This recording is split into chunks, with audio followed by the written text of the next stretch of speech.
Welcome to Kenton Teaches. Enjoy the video. You begin by preparing both the phone and your workstation. Enable developer options on the phone and turn on USB debugging so Android Studio can see it. Make sure platform tools are installed in SDK Manager and that the proper USB drivers are present on your OS. Use a short, data-capable USB cable and connect directly to the computer. Avoid hubs when testing.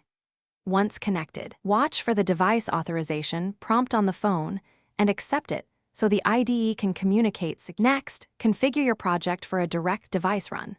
Set the build variant to debug so the IDE can install the APK without signing restrictions, and ensure target SDK matches device capabilities. Open a terminal and run a DB devices to confirm your phone appears. If it does, you have a communication channel. Then in Android Studio, choose your connected device from the device chooser in the Run dialog and click Run. The IDE will build, install, and launch the app while showing logs in Logcat. To finalize, verify the app runs and behaves as expected. Check Logcat for errors and grant runtime permissions on the phone when prompted.